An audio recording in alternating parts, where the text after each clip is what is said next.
ಭಾರತ ಮತ್ತು ಪಾಕಿಸ್ತಾನ ದ್ವಿಪಕ್ಷೀಯ ರಾಜತಾಂತ್ರಿಕ ಸಂಪ್ರದಾಯವನ್ನು ಅನುಸರಿಸಿ ಪರಸ್ಪರರ ಕಸ್ಟಡಿಯಲ್ಲಿರುವಂತಹ ಕೈದಿಗಳ ಪಟ್ಟಿಯನ್ನ ಹಂಚಿಕೊಂಡಿವೆ.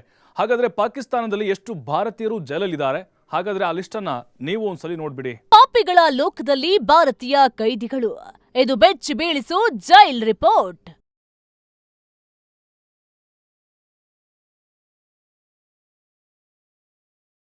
ವೀಕ್ಷಕರೇ, ಭಾರತ ಮತ್ತು ಪಾಕಿಸ್ತಾನ ತಮ್ಮ ರಾಜತಾಂತ್ರಿಕ ಶಿಷ್ಟಾಚಾರಗಳನ್ನು ಅನುಸರಿಸುತ್ತಾ ತಮ್ಮ ದೇಶಗಳಲ್ಲಿ ಬಂಧಿಯಾಗಿರುವ ಕೈದಿಗಳ ಪಟ್ಟಿಯನ್ನು ಹಂಚಿಕೊಂಡಿದೆ. ಪ್ರತಿ 6 ತಿಂಗಳಿಗೊಮ್ಮೆ ಹಂಚಿಕೊಳ್ಳಲಾಗುವಂತಹ ಈ ಪಟ್ಟಿಯಲ್ಲಿ ಪರಸ್ಪರ ಬಂಧನದಲ್ಲಿರುವಾಗ ನಾಗರಿಕರ ಬಗ್ಗೆ ಮಾಹಿತಿ ಇರುತ್ತೆ.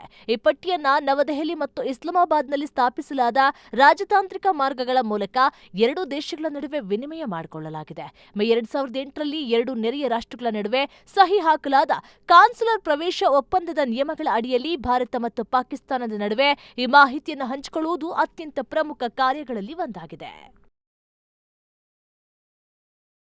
ಭಾರತವು ತನ್ನ ವಶದಲ್ಲಿರುವ 439 ವ್ಯಕ್ತಿಗಳ ದೀರ್ಘ ಪಟ್ಟಿಯನ್ನು ಹಂಚಿಕೊಂಡಿದೆ.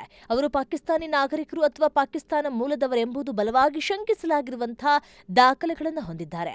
ಇದರಲ್ಲಿ ಒಟ್ಟು 386 ನಾಗರಿಕ ಕೈದಿಗಳು ಮತ್ತು 53 ಮೀನುಗಾರರು ಸೇರಿದ್ದಾರೆ.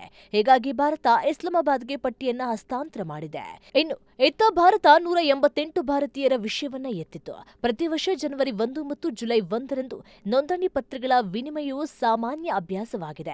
ಆದರೆ ಈ ಬಾರಿಯೂ ಸಹ 2 ಸರ್ಕಾರಗಳು ತಮ್ಮ ನಿಲುವುಗಳನ್ನು ದೃಢವಾಗಿ ತಿಳಿಸಿದೆ.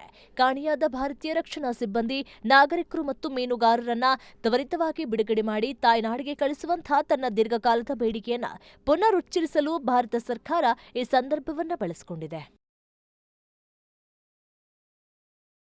ಇನ್ನು ಶಿಕ್ಷೆಯನ್ನು ಪೂರ್ಣಗೊಳಿಸಿ ಜೈಲಿನಲ್ಲಿ ಉಳಿದಿರುವಂತಹ 188 ಭಾರತೀಯ ಮೀನುಗಾರರು ಮತ್ತು ನಾಗರಿಕರನ್ನ ಹಿಂತಿರುಗಿಸುವಂತೆ ನವದೆಹಲಿ ಇಸ್ಲಾಮಾಬಾದ್ಗೆ ನಿರ್ದಿಷ್ಟವಾಗಿ ಹೇಳಿದೆ.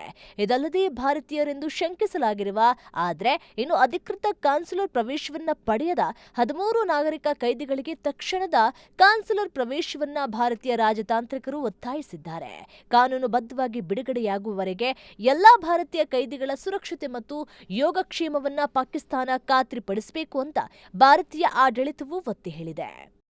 ಈ ಮಧ್ಯ ವರ್ಷದ ರಾಜತಾಂತ್ರಿಕ ಕಾರ್ಯಾಚರಣೆಯು 2 ದೇಶಗಳ ನಡುವಿನ ಗಡಿಗಳಲ್ಲಿ ಬಂಧಿಸಲ್ಪಟ್ಟ ವಿದೇಶಿ ಪ್ರಜೆಗಳ ಬಗ್ಗೆ ಸ್ಪಷ್ಟ ಮಾಹಿತಿಯನ್ನು ಒದಗಿಸುತ್ತೆ.